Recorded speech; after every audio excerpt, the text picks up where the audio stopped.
Cinema शौकीन सबका स्वागत करता है। आज हम बात करने वाले हैं द लवर के बारे में। ये कहानी है प्यार की। एक 32 साल के आदमी को एक 15 साल की लड़की से प्यार हो जाता है। इन दोनों को ये बात पता है कि ये कभी भी एक नहीं हो सकते, फिर भी ये अपने आप को नहीं रोक पाते हैं। कहानी की शुरुआत होती है और हमें एक लड़की की आवाज सुनने को मिलती है जिसका नाम है जेन। और जेन अपने पुराने समय को याद कर रही होती है जब वो 15 साल की थी। अभी हम जेन को देखते हैं एक नाव पे और ये जगह है वियतनाम। फिर हमें पता लगता है कि जेन के परिवार में उसकी माँ है और उसके 2 भाई हैं। जेन के बड़े भाई का नाम है पियर। पियर बहुत ही गुस्सैल आदमी है। वो घर में सबको पीटता है और खास करके अपने छोटे भाई पॉल को, और इस चीज से हमेशा ही परेशानी होती है जेन को। लेकिन इनकी माँ पियर की सारी हरकतों को नजरअंदाज करती है। अभी घर का पूरा खर्चा इनकी माँ ही उठाती है जो एक स्कूल टीचर है। लेकिन इन सारी चीजों को देखने के बाद जेन बहुत ही ज्यादा नाराज रहती है। इसलिए जब वो रात में अपनी माँ के साथ सो रही होती है तब वो रोने लगती है और अपनी माँ को कहती है कि आप सबसे ज्यादा प्यार पियर से ही करती हैं। आपकी नजरों में मेरी और पॉल की कोई भी कीमत नहीं है। वो हम सबको पीटते रहता है लेकिन आपको ये चीज कभी भी नजर नहीं आती और आपको भली भांति ये बात पता है कि पियर ओपियम पीता है और वो आपके सारे पैसे भी चुरा करके ले जाता है। तब उसकी माँ कहती है कि मुझे ये सारी बातें पता है, इसीलिए मैं प्लान कर रही हूँ। मैं जल्दी ही पियर को फ्रांस भेजने वाली हूँ। तब इस बात को सुनने के बाद अब जेन भी रोने लगती है और उसकी माँ भी।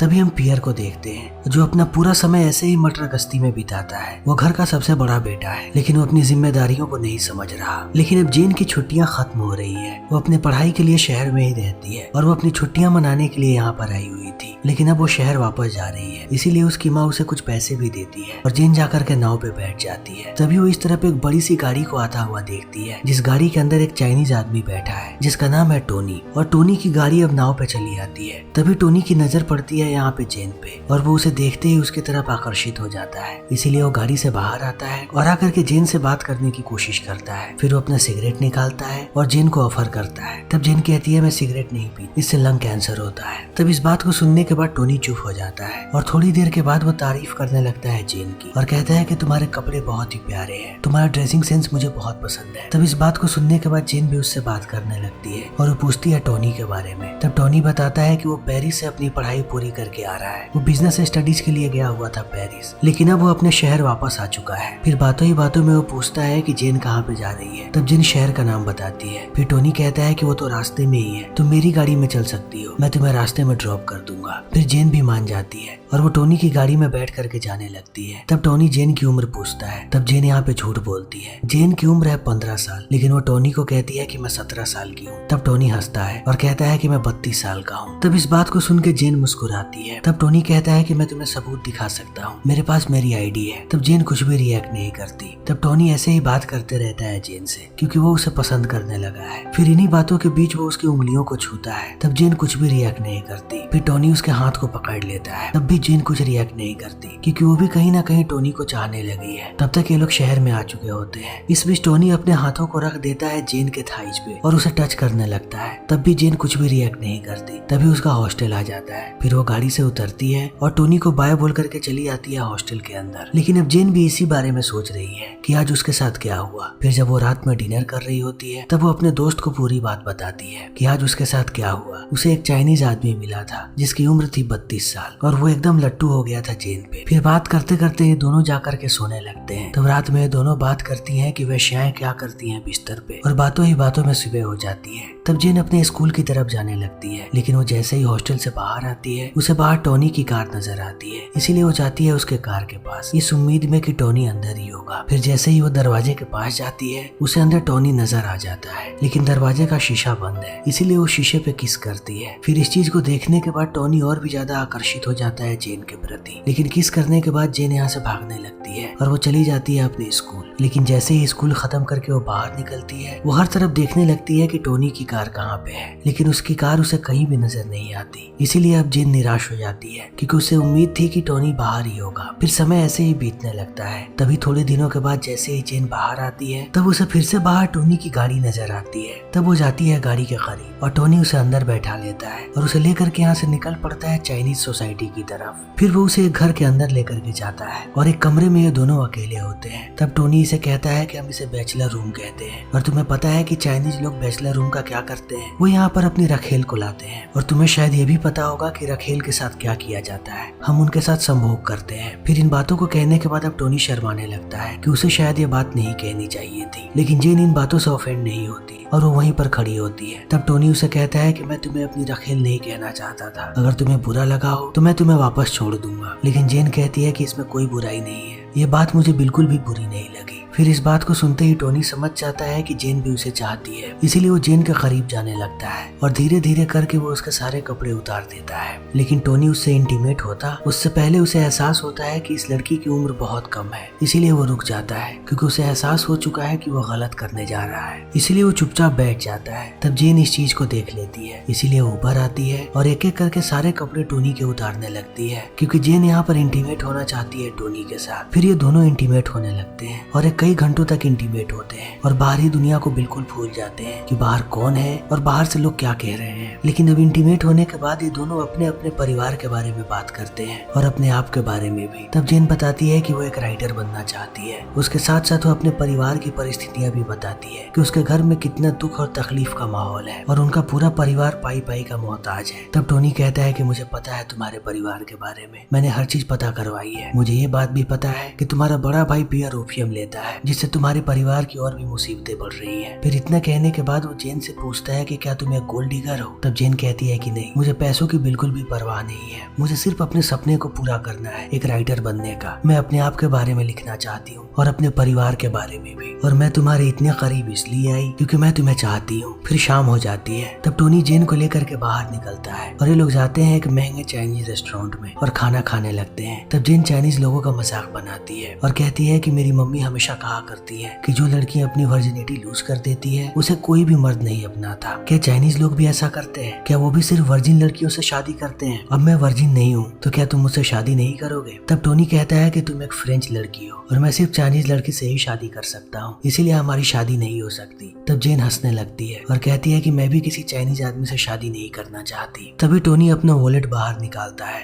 और वो पैसे पे करने लगता है। तब जेन उसको वॉलेट की तरफ देखती है, उसने जिंदगी में पहली बार इतने पैसे देखे हैं, इसीलिए वो भौचक्का रह जाती है। तब टोनी भी इस चीज को देख लेता है, इसीलिए वो मुस्कुराने लगता है। लेकिन रात तक जेन अपने हॉस्टल वापस आ जाती है। फिर जब वो रात में सो रही होती है तब वो फूट फूट कर रोती है क्योंकि कहीं ना कहीं वो चाहने लगी है टोनी को, लेकिन उसे ये बात भी पता है कि वो उससे शादी नहीं कर सकती और ना ही टोनी उससे शादी करेगा, इसलिए वो रो रही है। लेकिन अब इनकी मुलाकातें ऐसे ही चलती रहती हैं, ये हर रोज एक दूसरे से मिलते हैं। टोनी बार बार अपनी गाड़ी भेजता है इसके हॉस्टल और जेन उसमें बैठ के चली जाती है उसकी बैचलर हाउस और ये हमेशा ही इंटीमेट होते रहते हैं। फिर जब जब ये दोनों एक दूसरे के करीब जाते हैं इनका प्यार ऐसे ही बढ़ने लगता है। तभी एक रात जब ये दोनों एक साथ डिनर कर रहे होते हैं तब टोनी बताता है कि उसकी शादी बहुत ही पहले फिक्स हो चुकी है, वो अरेंज मैरिज करने वाला है एक बहुत ही अमीर चाइनीज लड़की से। तब जेन उससे पूछती है कि क्या तुम उस लड़की से प्यार करते हो? तब टोनी कहता है कि नहीं, मैंने उसे अभी तक देखा भी नहीं है, तब मैं प्यार कैसे करूंगा। फिर जेन ऐसे रिएक्ट करती है कि जैसे उसे कोई फर्क ही नहीं पड़ता, लेकिन दिल ही दिल में कहीं ना कहीं इन दोनों को फर्क पड़ने लगा है। फिर जेन वापस आ जाती है और रात में हॉस्टल में अपने दोस्त को ये सारी बातें बताती है।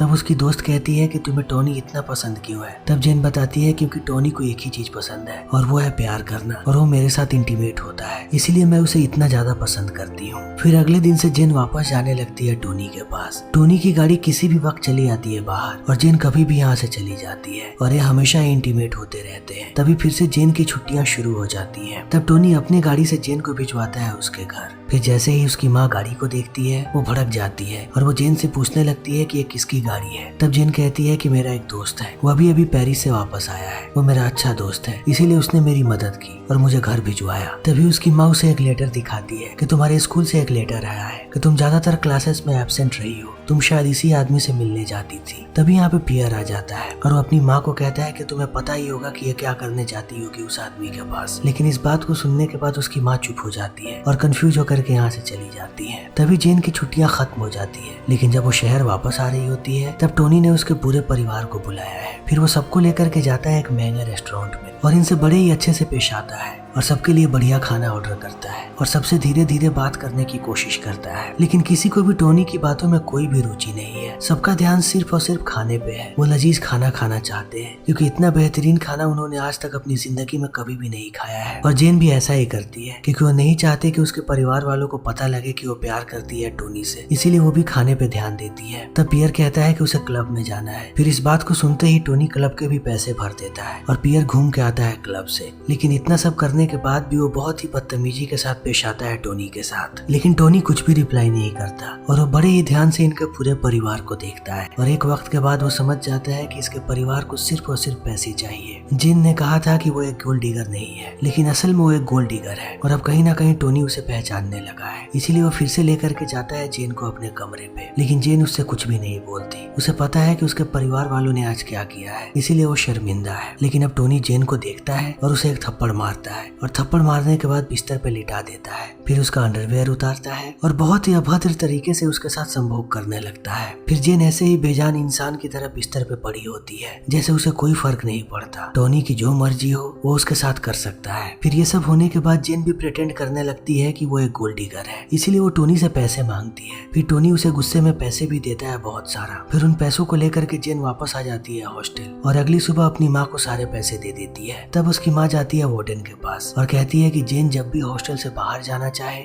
आप उसे जाने देना। फिर इस बात को सुनते ही वार्डन भी समझ जाती है कि जेन की माँ उससे क्या करवाना चाहती है। वो चाहती है कि उसकी बेटी एक वैश्या बन जाए। फिर जेन ऐसे ही बार बार जाने लगती है टोनी के घर पे और एक दिन जब वो उसके घर पे होती है फिर वो बताती है कि पूरे हॉस्टल में इस बात की चर्चा है कि मैं तुम्हारे पास आती हूँ और मैं क्या करती हूँ, इसीलिए सारी लड़कियों ने मुझसे बात करना बंद कर दिया है। सारी लड़कियां समझती हैं कि मैं कोई वैश्या हूँ, लेकिन मुझे इस बात से कोई फर्क नहीं पड़ता। फिर टोनी उसे बाहर लेकर के जाता है और पूछता है कि क्या तुम फ्रांस जाने वाली हो वापस। तब जेन कहती है कि हाँ, जैसे ही मेरी पढ़ाई पूरी होगी मैं फ्रांस चली जाऊंगी, लेकिन शायद मैं वहाँ से वापस ना आऊँ क्योंकि हमारे पास इतने पैसे नहीं है। तब टोनी जेन को अपनी माँ की अंगूठी दे देता है क्योंकि वो अभी भी कहीं ना कहीं प्यार करता है जेन से। और अगले दिन पहुंचता है अपने पिता के पास और उन्हें पूरी बात बताता है कि वो एक फ्रेंच लड़की से शादी करना चाहता है। तब उसके पिता उस पर गुस्सा हो जाते हैं और कहते हैं कि अगर तुमने अरेंज मैरिज नहीं किया तब मैं तुम्हें अपनी जायदाद से बेदखल कर दूंगा, तब तुम्हारे पास कुछ भी नहीं होगा, फिर तुम भी सड़कों पे मारे मारे फिरोगे उस लड़की की तरह। फिर इस बात को सुनने के बाद टोनी भी शांत हो जाता है और अगले दिन वो जेन को पूरी बात बताता है कि वो उससे शादी करना चाहता था, लेकिन उसके पिता ने मना कर दिया। तब जेन ऐसे दिखावा करती है कि जैसे उसे कोई फर्क नहीं पड़ता। फिर वो कहती है कि तुम किसी और लड़की से शादी कर लो, मैं तुमसे प्यार नहीं करती। फिर इतना कहने के बाद वो अपनी माँ की कहानी सुनाती है और बताती है कि उसकी माँ किसी जमाने में बहुत अमीर हुआ करती थी, लेकिन सट्टेबाजी में उसने सारे पैसों को खत्म कर दिया। फिर भी बहुत ही लाड़ प्यार से उसने हम सारे भाई बहनों को पाला है। फिर थोड़ा समय बाहर बिताने के बाद ये लोग घर चले जाते हैं और इन दोनों को पता है कि एक साथ इनकी आखिरी रात है,